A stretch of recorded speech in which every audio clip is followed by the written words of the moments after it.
Hello friends, Starbucks coffee അതിൻ്റെ ഒരു former CEO നമ്മളെ ഇന്ത്യക്കാരൻ ലക്ഷ്മൺ നരസിംഹനായിരുന്നു. അയാളെ ഈ കമ്പനിയിൽ പോയതിനു ശേഷം സ്റ്റാർബക്സിൻ്റെ സെയിൽസ് വളരെ മോശമായതുകൊണ്ട് ഈ was got terminated and new guy called Nicole chief executive ആയിട്ട് അപ്പോയിൻ്റ് ആയിട്ടുണ്ട്. ഇയാൾ പണ്ട് ചിപ്ലോട്ടി മെക്സിക്കൻ ഗ്രിൽ എന്ന ഫേമസ് റെസ്റ്റോറൻറ്റ് ചെയിൻസിൽ വർക്ക് ചെയ്തവളായിരുന്നു. അപ്പോൾ ഈ സ്റ്റാർബക്സിൻ്റെ സെയിൽസ് വളരെ മോശമാണ്. മെയിൻലി ഇവർ സ്റ്റാർബക്സ് കോഫി ഏറ്റവും കൂടുതൽ കുടിക്കുന്നത് ചൈനയിലാണ്, അമേരിക്കയിലല്ല, പിന്നെ അറബ് കൺട്രീസിലാണ്.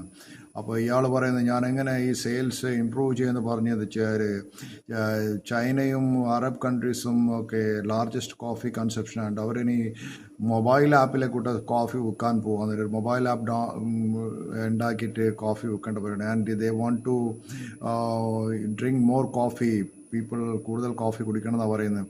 അപ്പോൾ നമുക്ക് നോക്കാം ഇനി എങ്ങനെ സ്റ്റാർബക്സ്